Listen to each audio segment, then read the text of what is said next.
Well, I'll say, you came today. A lot of the people in different professions, the students are seeing a lot of different things. Yeah. You're very historic in terms of your work. Thank There are a you. lot of students here interested in STEM, but tell us about what you hope the students get out of what you said to them today. Yeah, so I hope that people understand that it's not where you start, it's how you finish.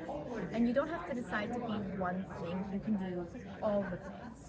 One of the things that became evident through my career was that while I wanted to become an aerospace engineer and work for NASA, I wanted to run a business, I wanted to travel the world, and I did not have to choose one thing. I could decide to pursue all the things.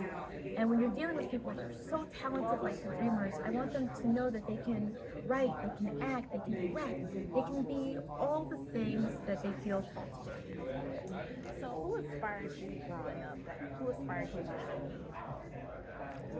I'm going to be honest. When I was growing up, I really wasn't inspired to dream big. I felt that, so, you know, I'm going to let you guys into like a kind of a personal story here, right? Because I want to answer this question in the fullness and not just give you a clip. When I was growing up, I was pushed into vocation. So my high school guidance counselor suggested that I became a cosmetologist. And because of that, I didn't actually apply to college. I went to community college and I thought, well, maybe that was all that I could be. And there's nothing wrong with the field. It was just that I was talking to adults who looked at me and sort of decided that I wasn't going to be high performing in life. And I remember saying to myself, I'm capable of so much more. Why doesn't anybody believe in me? And that's why this is personal. I want to be here to pour into others in the way that I wish that people had poured into me. And if it wasn't for my father, when I went to community college saying, there's so much more to you than you give yourself credit for.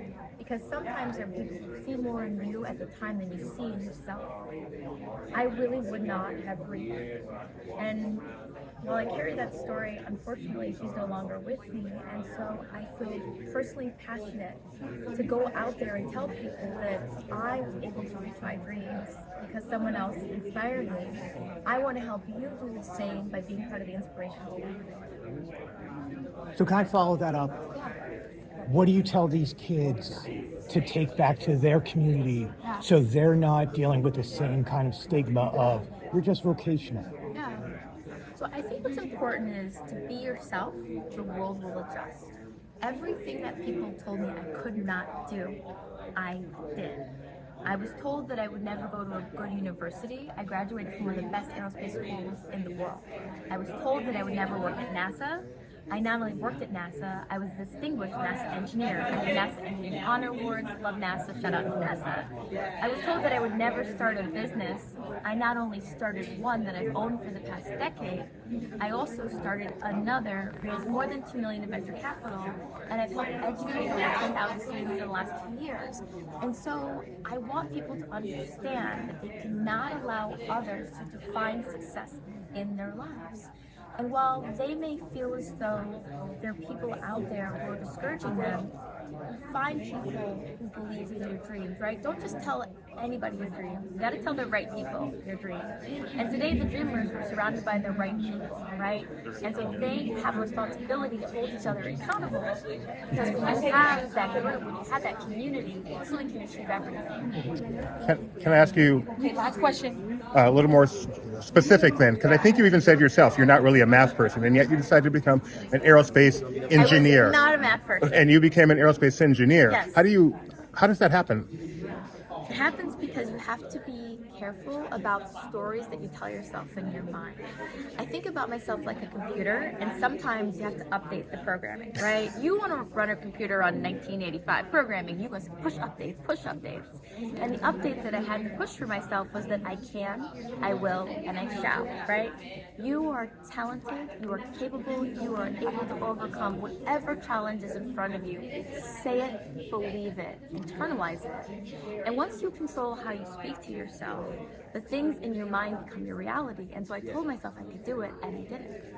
Thank you so much. So, your job by definition involves a lot of teamwork. How do you help these mentors understand that even though the people they're going to be around, or in a way they're competitors, they're also people that they need to figure out how to work with? That's a great question. I think that at the end of the day, when you have leadership qualities, people are going to look to you to lead. However, the higher up I go in music, the more I value my team because I'm not able to be everywhere at every point. So you have to develop trust from people, but you have to be able to give that same trust as well. And the biggest success stories in business are about the team. And so I'm going to let people know that you never know who's sitting next to you. Yes, they may not look like you, they may not be into the same thing that you are, but they have a skill set that you may not have. And so it's about building that trust and building that camaraderie as a team. What's the best piece of advice you received that you would share with the dreamers? I think the best piece of advice I received is to dream big, trust God, and imparting knowledge into other people is really how we are able to succeed as a community, for sure.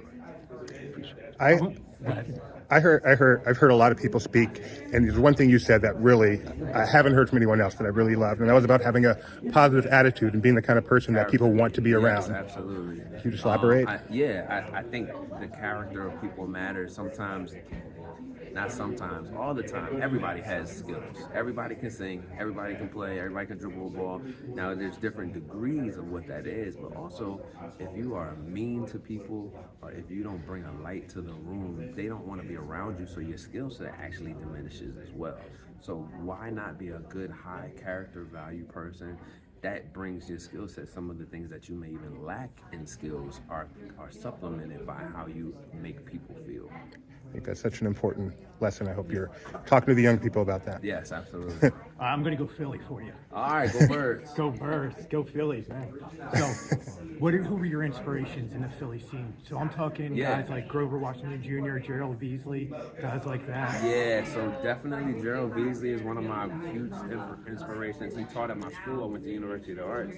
Amir Questlove Thompson is one of my incredible Philadelphia influences and still remains to be this day. Him, James Poyser, Donald Robinson, and then you have people, behind the scenes as well, like a Sean G. He's now the president of Live Nation. Philly boy, Joe Scott, pretty much raised me to be the musical director that I am, and I'm so thankful for all of those people. My parents, I gotta put in there for sure. But Philly as a whole, brotherhood, sisterhood, allowed me to dream without any limitations. We very rarely did we put anybody down for wanting to do something out the box. And I think your environment plays a huge part of how successful you are. Philly was that for me. Yes. So, what's your dream? What are you going for next? Wow. My dream is to have a happy family lifestyle and people that I love to be in my space and to continue just to expand. Right now, it's like I've been able to have success in acting and I just started producing. I'm producing my first film that I'm going to star in as well that I'm supposed to shoot at the end of the year, and I want to do more of that. I still have this dream. My original dream was to be in music and to make an album, and I didn't get to do that, and I've done it for movies, but I kind of still maybe want to do that. So there are other things that I'm interested in achieving. We'll see, but I'm enjoying the journey. So, just in the season of representation, of course, that still matters, Black Boy Magic. What keeps you empowered? Like, what are your affirmations that you tell yourself every day? My sisters always say, if I'm not laughing, then what am I doing? And I think that's the thing I try to remind myself. It's like, where can I find the joy and the laughter and everything? Life is so spontaneous and exciting and unique, and there's so much to learn from it. So the things that keep grounding me is keeping good people around, trying to understand different walks of life, traveling, and just taking in every moment. There's always something good in every moment. That sounds so corny, but it's so true. You know what I mean? So I think that's the thing that keeps my Black boy joy at peace. What's the best piece of advice that you've ever received that you could share with the dreamers? Jennifer Ely, who is an actress I worked with on my first feature. It was my first lead role in a movie, and I was terrified. And she played my lawyer, and this is I think, a 3-time Tony-winning actress. And she came up to me and she said, kindness. She said, if you're kind, people will want to work with you. People will want to be around you. People want to constantly give you wisdom. and you'll be able to go further than if you were like maybe mean or you have like an ego about it. Or most of the time people have an ego because they're insecure and they're trying to like build themselves up into something, and that imposter syndrome is a trap. But kindness, he said, will take you far. And I truly believe that, and I try to appreciate and be nice to anyone that I step into, and I think that's why I keep getting jobs, because sometimes I ain't even that good in the movies, but I'm nice. Come on, man. See, that's the imposter syndrome trying to get me down. Now let me follow up with that. You played Martin Luther King, iconic Lion King character in the same year. Talk about living that dream and where we going next. Yeah, I think what's so incredible about that experience is that I couldn't have imagined it. And I was honestly terrified of the opportunity. I said no to Dr. King 3 times when they offered me that job, because I said, I'm not there yet. I have not lived enough life. I don't have enough wisdom. I'm not smart enough. I'm not good enough. I'm not trained enough. All this, the imposter syndrome came back up for me. But when I started doing the research, and this is why everyone needs to dive in despite necessarily having a clear understanding of why they're stepping into their next chapter of their purpose, is Dr. King was 22 when he began his journey. We're talking about a young man who went and did all these things at such an early age. I was 27 when I signed on to that show. You know, I was way older than him when he began on that journey. He was terrified. He didn't want to do it. He had imposter syndrome. And we have to step into that with confidence, with grace for ourselves, and with a belief that our purpose will manifest itself as long as we live in it authentically and truthfully. So that's that journey. And then to be the Lion King, I mean, that's just my kid self saying, you know what, you doing it, boy. Last question. So you're part of the Disney family now, and opportunity to do stuff like this. Can you talk about that a little bit? I know you said you were born in '94. So. Yes. I was born in '94. Lion King came out in '94. I feel like it's my birth film. You know. Are you going to do the thing again? That was me out the womb. That was me, Simba. But Scar was one of my favorite villains growing up. I was always curious about them because I'm fascinated about flawed characters. Obviously, most actors are, because all of us are flawed, right? And trying to figure out how do we navigate through that. So to be able to bring light to a prequel and give them a backstory was a really fun journey for me as an actor. But also to be able to come to the parks and participate with the people and the kids, and like I get to go and I've been going to schools and talking to the kids about what the movie means to them. That's really dope. So it feels like I'm like my young self talking to them, and I'm like talking about my future self sometimes. And that's the beauty of dreaming. Like it manifests itself in time. So yeah. Awesome. Thank you so much. Thank you. So who inspired you to dream big? Oh man, every person making art inspires me to dream big. Every musician, every actor. Specifics: Donald Glover, love him. Tyler the Creator, love him. Dominic Fike, love him. Just people that are grabbing what I'm trying to grab by the collar of the shirt, just doing it. You know what I'm saying? Like that inspires me so much, man. Other art inspires me to make art every day. So you're not that much older than a lot of the dreamers you're talking to here, so you probably can have a special connection. What kind of advice do you think you can give them that maybe some of these old 30-year-olds can't do? Wow. I'm 50, so come on, man. These old geezers. I think a big piece of advice is like, don't think you have to be older to do things or to be taken seriously or to accomplish like big things. You can do it whenever you. I know it's easy for younger people to feel out of place trying to do things that a lot of people that are their age aren't doing. Don't. You're there for a reason, and I don't know.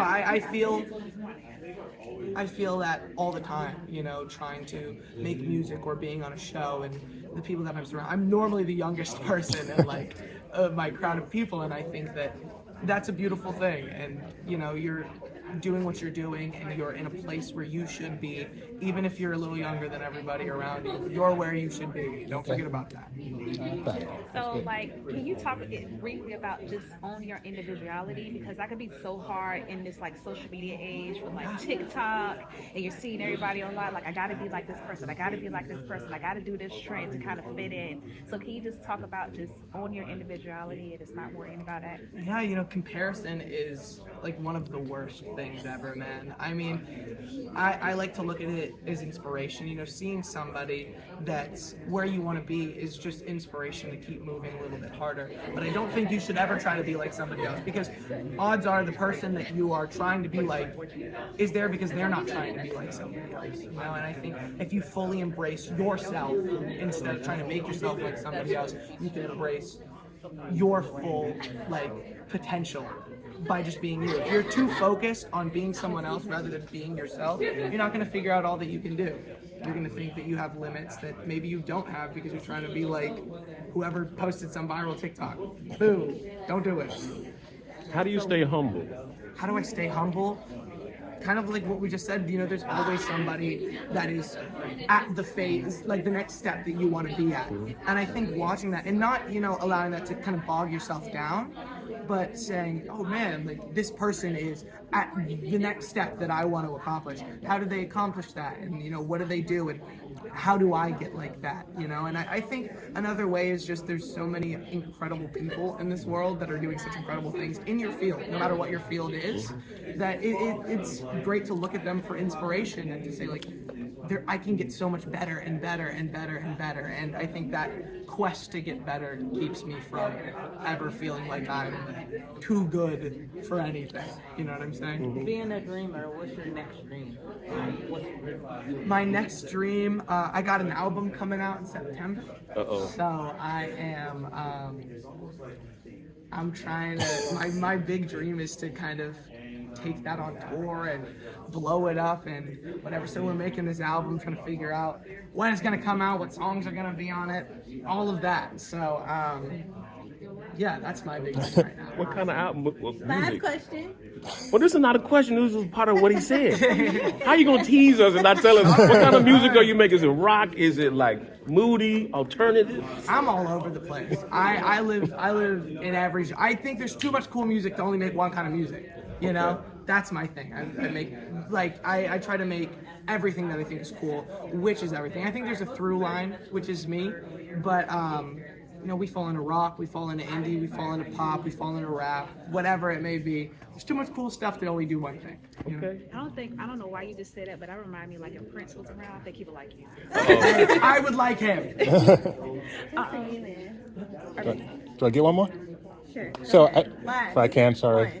Disney's doing a good job picking the mentors because you sound very wise. Where did your wisdom come from? Oh man, a lot of my parents. Okay. You know, they're a big reason why, one, I'm doing any of the stuff that I'm doing, but on top of that, why I have the mindset that I have for it. I mean, they are both like super academic people, but when I told them that I wanted to be in music and be in art, they like fully accepted it and were like, how do we do this to the best of our ability? And my parents are constantly overachieving, and so I want to follow in those footsteps, you know? Okay. Thank you.